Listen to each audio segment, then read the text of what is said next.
Arthur Roach, the delegate for the KVA in the Western District of Geelong, served in the RAN in Korea from August 1951 till 1952.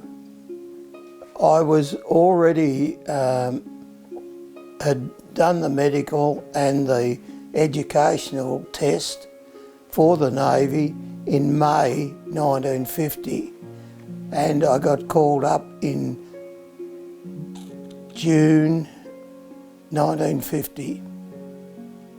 It was just after the war broke out in Korea. I was in training for at the Naval Depot at Crib Point, which was called HMAS Cerberus.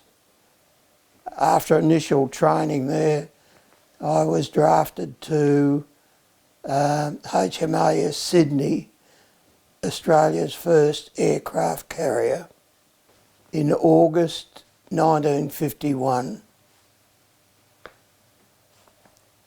Where was the place that you first arrived? Busan. We didn't go ashore because we were at sea most of the time. This photo was taken when I first joined the Sydney. This photo was taken when we were off the coast of Korea. That was the group that we all lived in, that one mess. Well, we had 3 squadrons of planes, Fireflies and Sea Furies. The Fireflies carried 2 500-pound bombs, and the Sea Furies fired rockets, and they were great ones for putting damage into the tunnels and that where the railway came out. Oh, the one thing that does get me a bit concerned, and I keep thinking about it, was burials at sea, because some of the pilots, if they went down into the sea, they only had a few minutes because it was so cold. And we were in a place in Japan called Sasebo, and we got word that there was a typhoon. There was Typhoon Ruth, and we were sent back out into it, and we went through the eye of it. It did more damage in 24 hours than the rest of the war. It was devastating. The ship was doing over 30-degree rolls, which was frightening, seeing that it was so cold, and it took a while. If any planes or any pilots were down in the water, it took us quite a while to get sea craft to them to pick them up. So the Americans loaned us this particular UP-28 to so that they could get to the pilots who were in the water quick so they didn't die. And this photo was taken after they went behind enemy lines to pick up pilots that had been shot down in the behind the enemy lines. Well, when we came back, people said, you know, where have you been? And when you said Korea, they'd said, Korea, where's that? but otherwise there was no inkling that there was a conflict going on there. When I went back to Korea in 2005, it was marvellous what had happened, the work that had been done in the 40 years since I'd been there.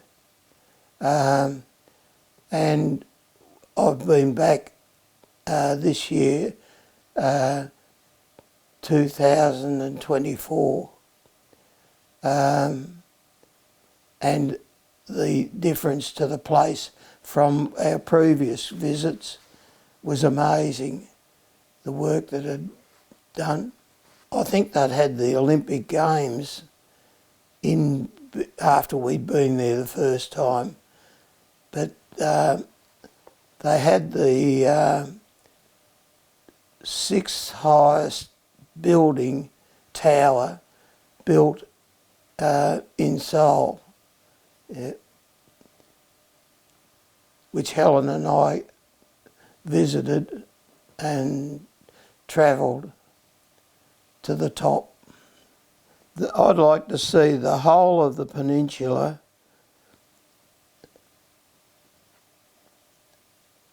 become a democratic country with unification, because South Korea has made a terrific job of their recovery, and I haven't seen much of what's happened in North Korea, but they don't seem to have had the recovery that South Korea had. That was opened in 1996. There was no monument anywhere in Australia at that particular time, and the Mayor of Geelong, Jerry Smith, heard that we were thinking of having a memorial set up. He gave us a disbanded bluestone can in Rippleside Park, and he left it to us then to raise the money, rehabilitate it into the Korea Veterans Memorial Park.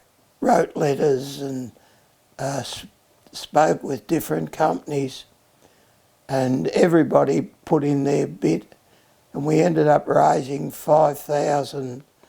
over $5,000, and everything else was done voluntary. The 7 people who helped with the monument, getting the money and doing most of the work, was dedicated and opened on the 3rd of November 1996. And that was the first monument that I know of in Australia. All those people that I spoke of have all gone to heaven. There's none of them left. Of the 56 that were in Geelong, there's only 6 of us left at the moment. The other 50 have passed away, because the youngest now is, if they were there in 53, would be 90.